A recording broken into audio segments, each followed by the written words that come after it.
When it comes to dieting, cravings, whether it's general hunger cravings or cravings for specific things that we love, and how we handle those cravings, are the main difference between success and failure.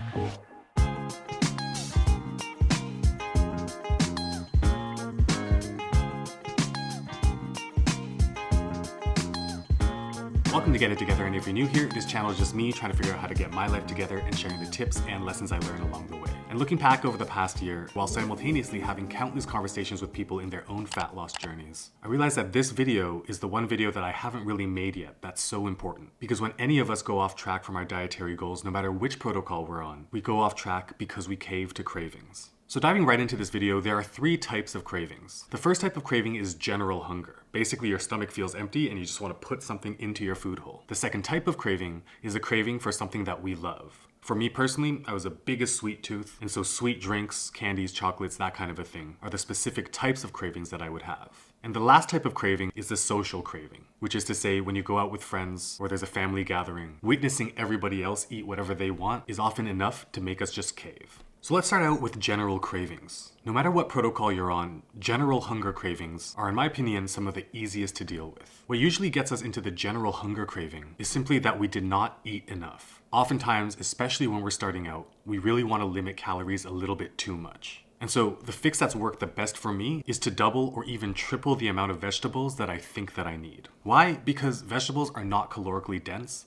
And depending on the type of vegetable you have, for example, my defaults are generally broccoli or Brussels sprouts, they're actually very large in volume. So you get a lot of physical stuff into your stomach without the caloric load of other types of foods. The term vegetables might give you a visceral reaction like it did for me.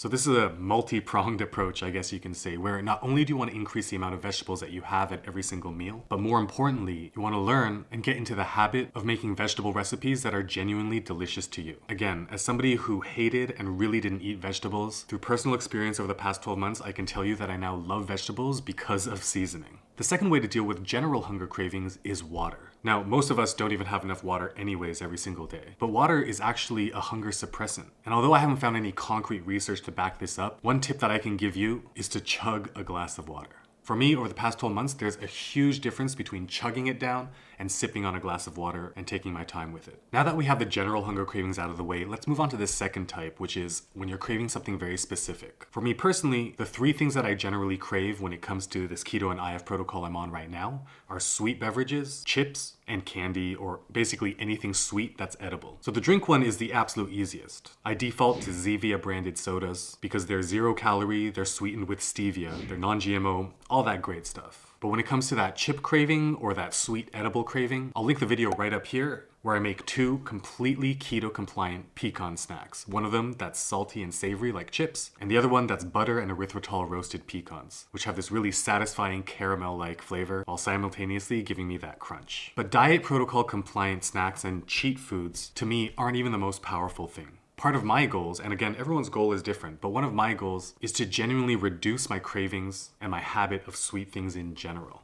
And so the second strategy, which I think is the more powerful strategy, is something I'm going to call taste bud shocking. And doing taste bud shocking has genuinely worked for me and continues to work for me so effectively. So the direct, actionable taste bud shocking thing that I use is apple cider vinegar combined with water. Apple cider vinegar is so strong, so pungent, and honestly so disgusting on its own that it really shocks the hell out of my taste buds and instantly makes me forget about any kind of specific craving that I have. So what I do whenever I have a really strong craving, I'll go to the fridge, get out my apple cider vinegar, pour just half a teaspoon, not a tablespoon, just half a teaspoon, pop that in, suffer for like 5-10 seconds as I fill a glass of water, and then wash that down. And I can't even begin to tell you how effective this is. I've been doing this for a few months at this point, and it hasn't reduced in efficacy. Every single time I do this, whatever I was craving just vanishes completely. And as a side benefit, apple cider vinegar is so damn healthy and has so many benefits. But when it comes to the craving handling, the health benefits are just an added bonus. And so with both general hunger cravings as well as specific cravings out of the way, let's talk about that third type of craving, which is social cravings. To me, social cravings is all about preparation, both mental preparation and logistic preparation. When it comes to social gatherings, it's pretty easy to plan for them, meaning generally speaking, we'll know in advance when a social gathering is taking place. So when it comes to the mental preparation portion, doing something as simple as going onto the restaurant's website and taking a look at what you know you're already going to order just adds that one more layer of seamlessness in the experience. When it comes to logistic preparation, I do things like I'll take these travel liquid bottles, and I have 2 of them. This one has erythritol in there, which means that if I go to a coffee shop or whatever, I'll have something that is keto compliant that I can sweeten my coffee with. And I have another one, it's in my car right now, but it's filled with apple cider vinegar. And so when I go to a restaurant, I'll get a bottle of sparkling water, like a Perrier or San Pellegrino, and just mix the apple cider vinegar with that. And what's amazing about that, and I've talked about this before, is for some reason, when you mix apple cider vinegar specifically with sparkling water, it actually tastes good and a little bit sweet.